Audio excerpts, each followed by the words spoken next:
Hey guys, I'm David, and this is the third edition of the Vanguard Tech PD. This one's all about student creation. All right, so student creation is one of the things that can really make learning authentic. So, what's one reason the students are getting iPads? So they can create digitally. And by creating digitally, students are learning authentically. And the iPads also using digital tools and the iPads also make it easy to give students options. There's lots of different things and lots of different ways kids can create. So the question you may be asking yourself is, how do I start? Well, it's never about the tool. You always start with the content. So what content do you want the kids to understand? And then have them plan their creation. The authentic learning many times comes in the planning of the product, not the final product. So you create a planning document that leads them to your desired content. This document should follow the technology integration matrix. You should have steps for goal setting and planning and monitoring progress and reflection. That should be what your planning document should have in it.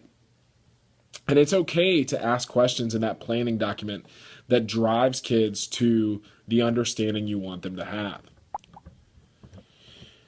And so in the planning document, you could also include choices for students to create. And it's okay to give them options. Also, you want to leave open the possibility of students going a different route, going their own route. And you can have it where you approve any options that they choose that are not ones that you've kind of pre-given them. So what choices can I give them? When you think about choices, think bigger than worksheets. A worksheet on an iPad is just a worksheet. Let them solve real world problems in what they create and put them in real world situations. So a good example of that would be in a history classroom, let them create as a historical figure in first person. Some of the things they can create digitally. You can do web videos, websites, audio, animation, drawings, digital books, presentation. Really, there's a lot you can do with digital creations. And really, when you think about options that you can give the kids, think deeper about each of the tools. It's really more about the content. So, a video and something like iMovie can give you lots of different options. Things like commercials, broadcast, PSAs, instructional videos, interviews, trailers, and many, many more. Use all of those options to your advantage to give kids lots of different ways they can create.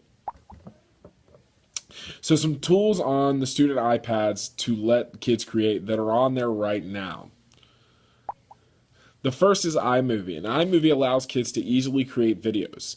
You can do basic editing and add sound as needed.